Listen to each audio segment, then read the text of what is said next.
Good evening and welcome. I'm Reverend Jeff Snyder, and this is Beyond Loaves and Fishes, the live stream Bible study. And tonight we are coming to you with Beatitudes again, Matthew chapter 5, verses 1 through 12. And we're going to continue that in just a few minutes. We're going to give people a chance to show up and say hi before we get started and see how everybody's doing on this Thanksgiving week in this really weird year where everything's going to be a little different for so many people. And I pray this finds you well. Hi, Sherry. Glad you're here. And a couple of things. We won't be Zooming afterwards tonight because our dog Monroe came to us with kennel cough. He's getting over it. But as he gets over it, he gets more energy, and he was up at 3 in the morning this morning, and I was up with him for a while. So I wouldn't be very good for Zoom tonight. So we're going to let that go by the wayside. But two, we just got off a live streamed or a Zoom type chat with our son, and he and Emily are now married. So we are very excited about that. They had a small ceremony today and are now husband and wife, and that is a wonderful thing. And we wish them all the best and a very happy future together. And we couldn't be more pleased. So that's a little bit of the business that's been going on here. So as soon as we get one more person or so, we'll get on with it. We're going to pick up where we left off. We're in Matthew chapter 5, verse 7, Blessed are the merciful, for they will receive mercy. And we've gone into a lot of what that means, what this whole mercy thing is about. And we're going to finish that up first before we move any farther. Next week, we will not be finishing up the Beatitudes. We will be, because we have arrived at the Advent season. It's hard to believe, but yes, Advent starts this coming Sunday, where we anticipate and wait for the birth of Jesus, and that's a big deal. And so we're going to deal with Advent for 4 weeks, and we've got a new study series coming. Max Lucado is the author of that one. It should be very good, and it definitely does what we like to do here on Beyond Loaves and Fishes and provide the modern application, the life application to the biblical references to the historical texts so that we know how to apply it to our daily lives. Well, hey, Cheney, how are you?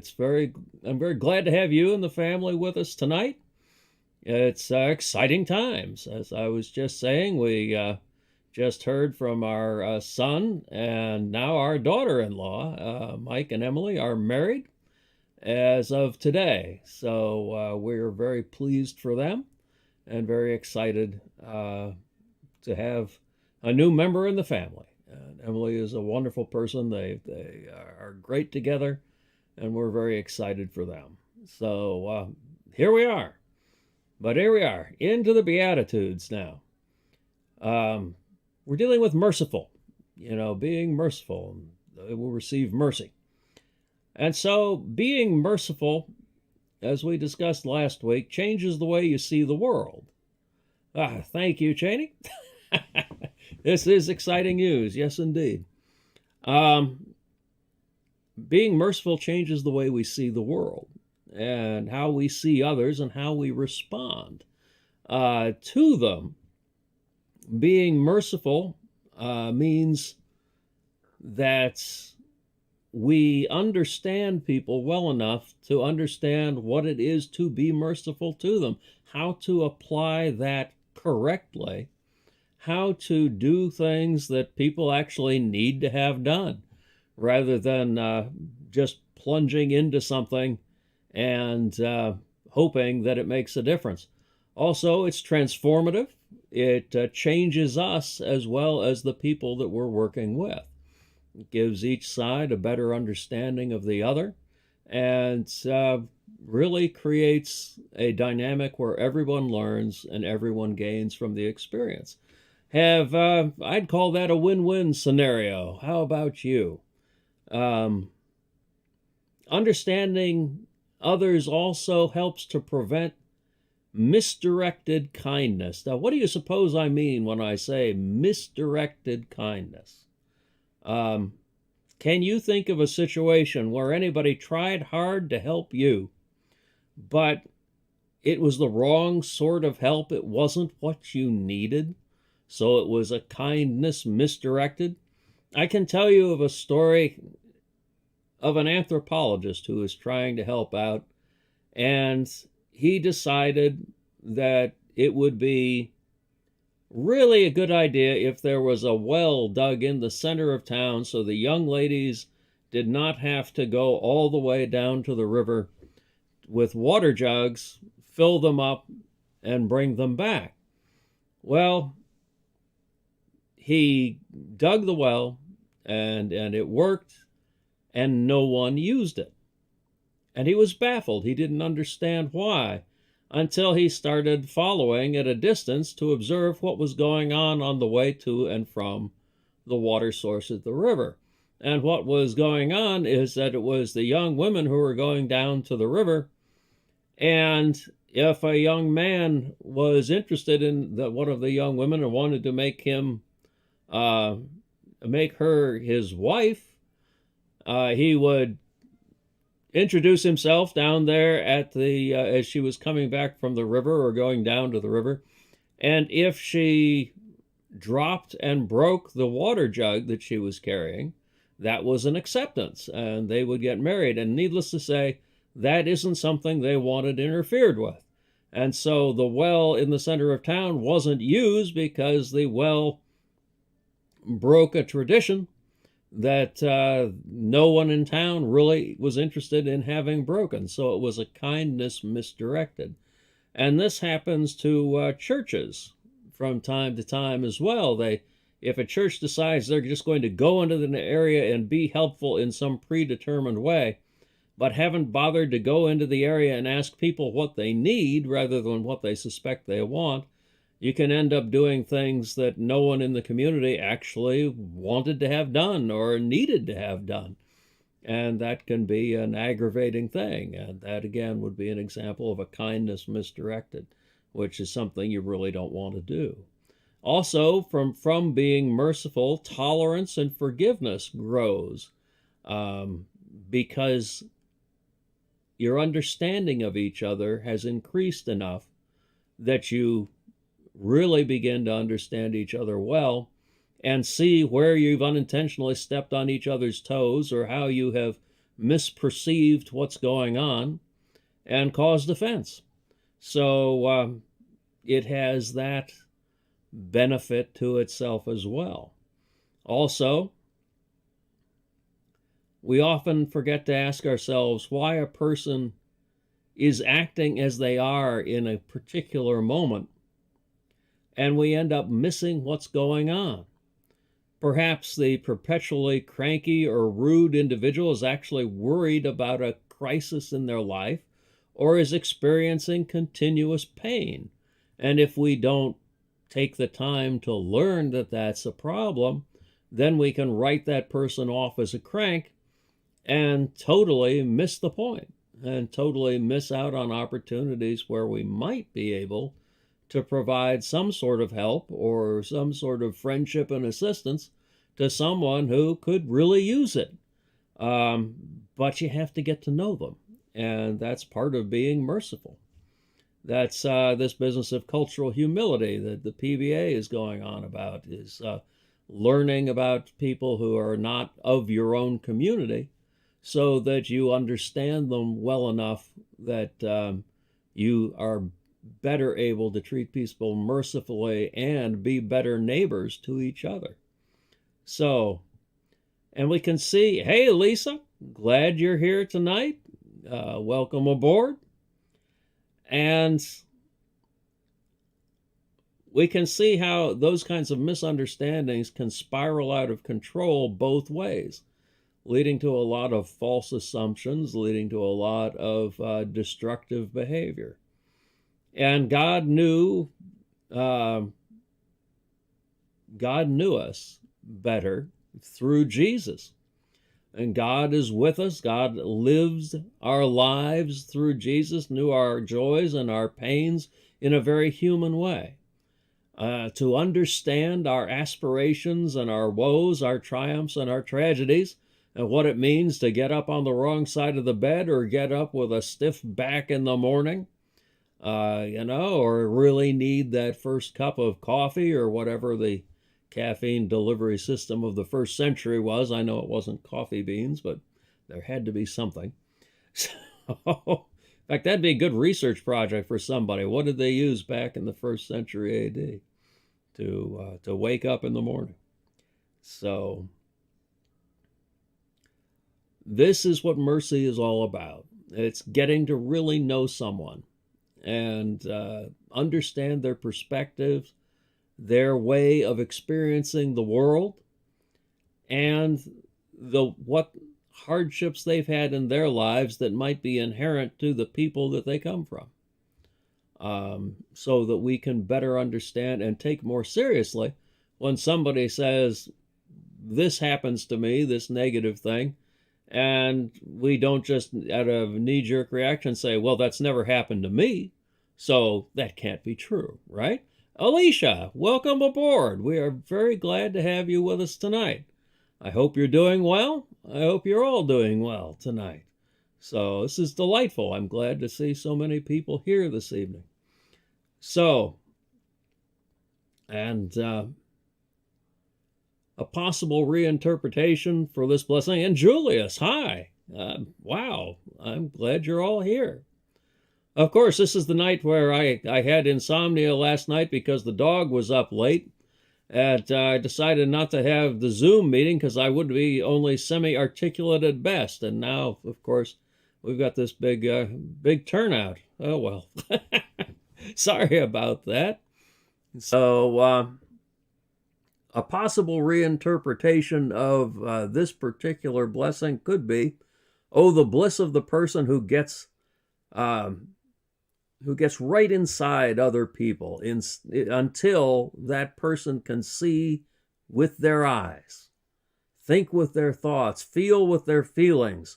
For he who does that will find others will do the same for him or for her, and will know that that is what God in Jesus Christ has done. So mercy, being merciful and receiving mercy comes from this willingness to understand others, especially people outside of our own background and our own tradition, and being willing to roll up our sleeves and work side by side with a very different group of people. So now we move on to Matthew chapter 5, verse 8. Blessed are the pure of heart, for they will see God. This beatitude calls us to stop and to think and to really examine our lives and to examine ourselves, to really grapple with who we are and ask ourselves, are we pure of heart? Well, to understand that, first we need a definition, don't we? So, what does it mean to be pure of heart? Let's take stock of that. Let's see where we're going. According to the dictionary, to be pure-hearted is to be a person without malice or treachery or evil intent, an honest person, someone who is sincere, someone who is guileless. That is someone who is pure of heart. John Stott, a Bible study guide author, states that the opposite of being pure of heart is what we often do. We find ourselves to get by in the world wearing a lot of masks, portraying ourselves in ways that aren't always genuine to who we are. So we end up play acting our way through life, which can be a tough way to live. I think a lot of times when we're in groups, one of the things that is a stumbling block is that we're so good at wearing our masks that people who are really in pain, and to be truly honest, most of us are at many times in our lives. So someone comes in pain and they see everyone and they've all got their masks on and everybody says they're doing fine. And they get the overwhelming impression that they're the only one that's having a problem. And it only makes the problem worse. So that's the opposite of being pure of heart. Really is putting on those posturing of that positioning. And Jesus was truly pure of heart. He was entirely guileless. He was lie-free about himself. He was transparent with people, to use the modern terminology. And some people lie so much about themselves that they come to a place in their lives when they really can no longer tell fiction from fact about themselves. They've been in that position for so long, their understanding of reality becomes quite blurred. And that would be a tragic place to be, I would think. And that's something that people can get caught up in and entrapped in. And sometimes people are exposed if the lying becomes too egregious or gets out of control and people forget where they've gone in the past. And has that ever happened to you? Perhaps in your childhood when you were experimenting with telling some tall tale, perhaps about how there's one less cookie than there should be, or how mom's vase ended up in pieces on the floor. I think we can all think of some time or other where we dissembled about something or other in our childhood. But what would it mean to live out our life in the open, as guileless as Jesus? Would we be bold enough to do that? I mean, really do that? What would it cost? We're told to count the costs of our faith. Would it cost us friends, jobs, family? Or are those exaggerations based on fear because it's something we haven't done? We haven't taken off the masks long enough to find out. William Barclay calls this the bliss of a clean heart.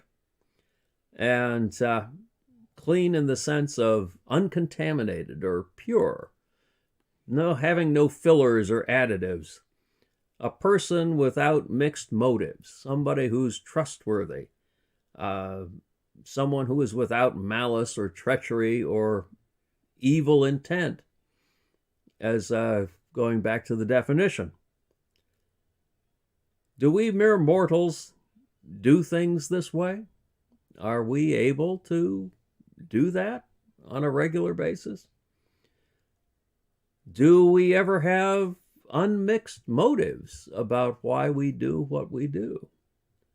There are a lot of times when we seek approval when we do something well, even if it's only from ourselves. We might work hard to do a thing because we want to see ourselves as better in our own eyes or be seen better by others. We have to ask ourselves, do we have a motivation to serve others that's actually concern for doing service? Or is there another motive behind what we're doing? Are we doing it to serve some other purpose instead? Are we working for Jesus or for our own prestige? It's interesting what kind of questions this particular passage brings up. Does church attendance slip online because we aren't seen by other people? We aren't held in higher esteem because we're there? Could that be the possible what's going on? A British group did a study and found out that roughly 40% of any congregation actually attends online services. So what's some of the dynamic that goes into that? It's worth taking a moment to consider. I'm not trying to just bump Sunday morning numbers. It's just something that came up. Jesus states that the pure of heart see God. We see what we're able to see and what we expect to see, or what we train ourselves to see. Looking up at the night sky, for instance, we see the stars that are visible to us.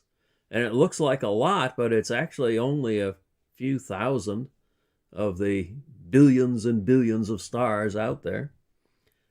And we see a few planets, but we don't see galaxies and nebulas that are all out there.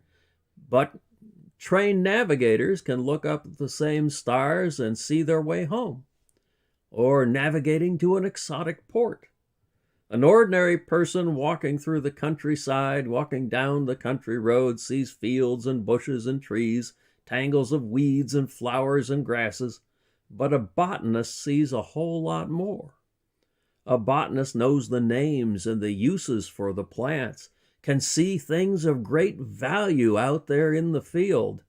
Why, the right kind of person, the botanist known as a Hoosier, can find morel mushrooms out there in the fields and in the shady spots when the season is right, which is a vast treasure when fried up with butter. You can ask Sherry about that one. But you can take two people and you can put them in a room with art, and one of them doesn't know anything about it, can't see the difference between a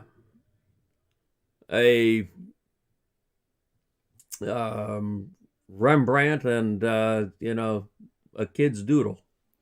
Another person who is an art expert can pick out a masterpiece from a student's work. It depends on how we look at things and what we know, how we're trained to deal with things. So that's a good point as well, Julius. Thank you for that on why people do and aren't able to come. And it's worth our consideration. What would we work to see? What would we train ourselves to see if we had the preference? What might we take the time to learn during the pandemic that when so much else is unavailable to us? So the pure of heart see God. Now that takes on a deeper meaning, a greater significance, something that we can work for. There's a warning to remember that by God's grace, we keep our hearts clean, or we allow them to become filled with things that clutter them up and dim our sight. We can either be fit to see God in the world, or we can become unfit.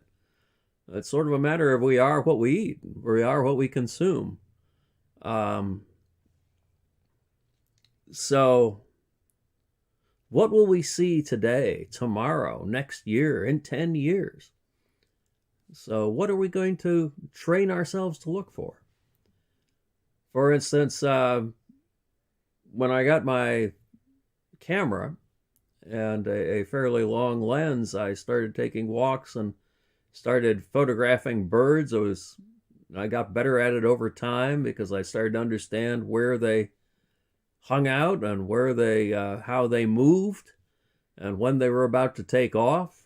And the photography improved, and my fascination with birds increased. And at first I thought there were only a very few species of birds in this area. Now I've come to understand there's a massive diversity just right here in the parks in Downingtown, including 2 bald eagles, And I just saw a white-throated sparrow, which I'd never seen before, and a wood duck amongst the mallards. It's really surprising what is there to be seen when we train ourselves to see. So, how do we practice? Um, Perhaps a great place to start is with relationships, with being sincere to others who we interact with on a regular basis, being transparent before them. Keep as much of the devious and the ulterior motive out of our relationships as we can. Actually work to put those motivations aside. And we end up building a better community. We end up building stronger relationships and more practice at having a purer heart and better vision. It's basically seeing God. And this creates relationships that are free from lies and liberates others from the burden of falsehoods, replaces it all with trust and with light. And that allows us to see God in the illumination of that light, in faith and in trust that creates that illumination. So it's a great place to be, and it's a good thing to work for. Yes, indeed. Thank you, Cheney.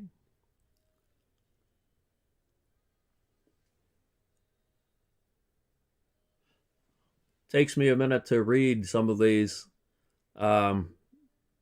especially with the 61-year-old eyes. So bear with me as I read these. I don't want to miss any of your input, which is always valuable and teaches me a great deal. So now, blessed are the peacemakers, Matthew 5:9, for they will be called children of God. And I see by the clock on the computer that that's about it. I don't want to plunge into that one because that one we really need to gnaw on that one a little bit.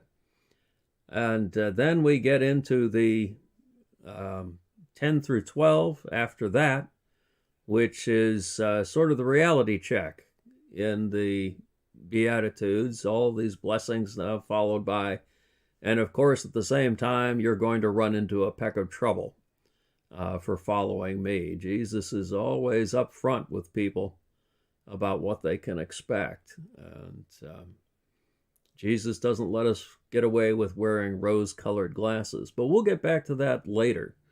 Advent has snuck up on us. Actually, this coming Sunday is the first Sunday of Advent. It's hard to believe that we've reached that point. I was trying to think of how to do an Advent candle wreath lighting each week, and the only thing I could come up with besides Sherry and I doing it ourselves would be to have a family come in with us, just the two of us and them, and light the candle and read the readings while we recorded it and then played it as part of the Sunday service. But I'll bounce that off you all since you're all here tonight. And if you think that's a good idea, we'll probably start that with the second Sunday of Advent. I can get a hold of people if you think it's worth the risk, it's worth trying. If not, I completely understand because of what COVID is doing right now. We don't want to put anyone in harm's way, but it's a thought, a way to be creative if we want to go there. But we're going to, all this is a fancy way of saying that we're going to take a break from the Beatitudes for a few weeks, and we're going to deal with an Advent series for 4 weeks, a study series put out by the author Max Lucado, who basically brings the Advent story into the present day and into these challenging times that we're currently living in, and helps us to see it from the perspective of these challenging days that we're currently living through. And I thought that might be an interesting offering for all of us. So before we go, let's go end this with a word of prayer. And before we do that, I want to thank you all for showing up tonight. This was wonderful.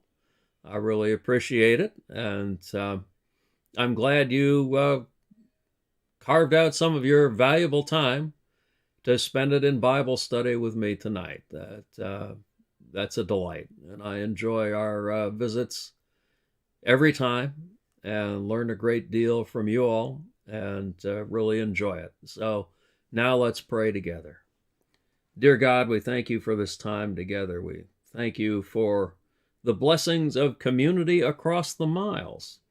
We ask you to be with all of us as we head into this somewhat different Thanksgiving week and help us to stay safe as we reflect on all that we have to be grateful for, all that you have done for us, and remind ourselves that you walk with us every step of the way. And we are delighted by that, as Jesus said, I am with you even to the end of the age, which is a great reassurance to us all and a great source of gratitude for us all. Be with us now as we go on our separate ways.